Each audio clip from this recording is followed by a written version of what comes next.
it comes to Umbrella Academy, I'm going to be honest and say the final season was quite a decent watch. Firstly, I really enjoyed the story we get. It's very weird, quite similar to its previous seasons, with seeing cults and seeing like parallel universal jumping subways. I just found that very fascinating. And then when it comes to the characters, I really enjoyed seeing them now without their powers and just seeing the day-to-day lives that these characters go through.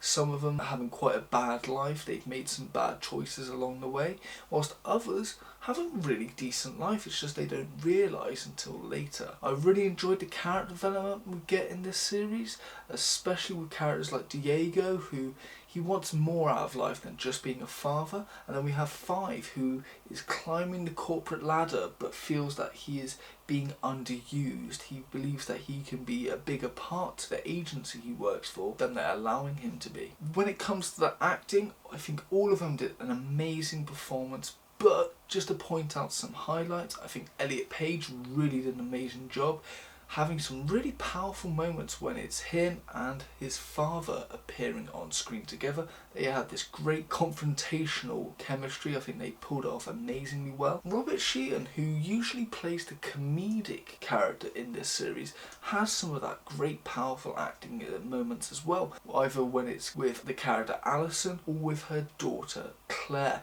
Some real emotional moments right there. But at the same time, I've just got to mention Nick Offerman with his strange, oddball character performance, just really knocking out of the park, doing an amazing job. Now when it comes to the violence on this show, I'll be honest and say I think it's a step up from its previous seasons, and it's quite shocking as we're seeing heroes, or at least supposed heroes, killing people off so easily.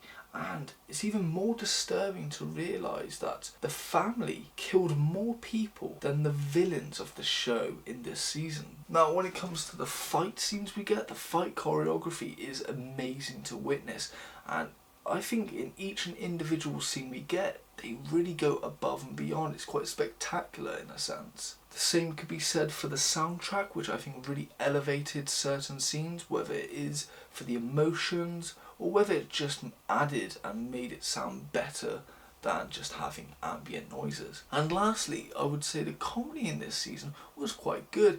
Whilst a bit weak at times and unnecessary, I think overall they've really elevated the series and it just made for great television. Now when it comes to the finale, I'm going to be completely honest and say I really enjoyed it for the most part, as we are seeing characters who always are tempting but always fail and seem to be destroying the universe, because they're somewhat looking out for each other more than they are the world. And so to see these characters make the ultimate self-sacrifice to save the world, I think it's a really cool and understandable way to end the show. And it's quite sad as well, but my main issue is they don't allow us, the audience, to feel that sadness, as they're throwing jokes in every now and then, taking away that emotion, which really just bothered me, as it kind of shows that the creators don't want us, the audience, to feel sad, which I think is the opposite. I think they should have allowed us to feel that emotion, that we're seeing characters we have grown to love finally die, but for the greater good. But that's just me. Now when it comes to criticisms, upon reflecting on this season, I do have a few. My main critique of this series is that compared to its predecessors, it's short and fast paced,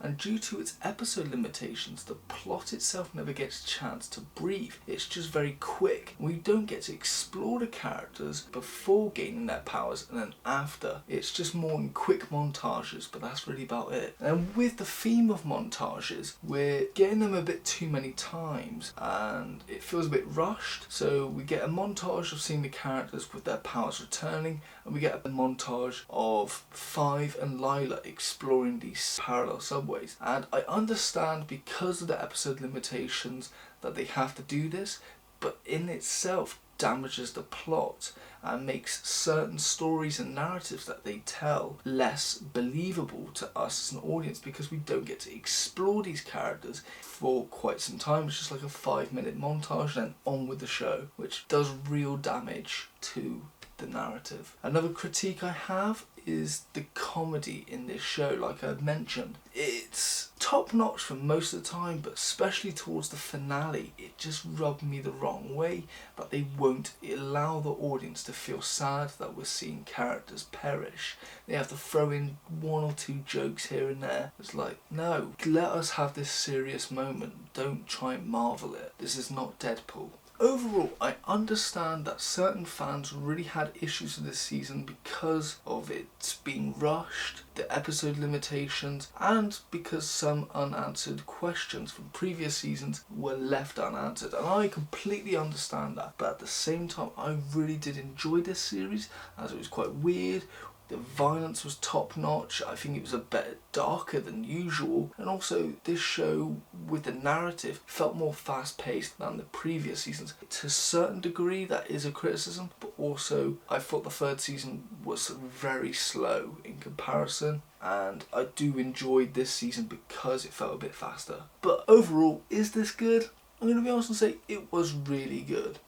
Rating wise, it's a 7 out of 10. Now when it comes to would I rewatch it, the answer is unlikely, as I do enjoy the show, but I'm not a massive fan. I think it's an okay, decent watch. Nothing spectacular. Now when it comes to recommendations, I'm going to be honest and say I have a few. Firstly, the whole reason for me watching this show was because of Robert Sheehan, who played Nathan in the TV show Misfits. Nathan, a great character. He's an Irish, foul-mouthed character who has a lot of family issues but a great power, which we later discover in the second series. Do check that out. Next, I would say the TV show Legends of Tomorrow, as like this, is a group / family of people who are going in to fix time inaccuracies, and they are willing to put their lives on the line for the greater good. Then there's the TV show Invincible, which again is about superhero families.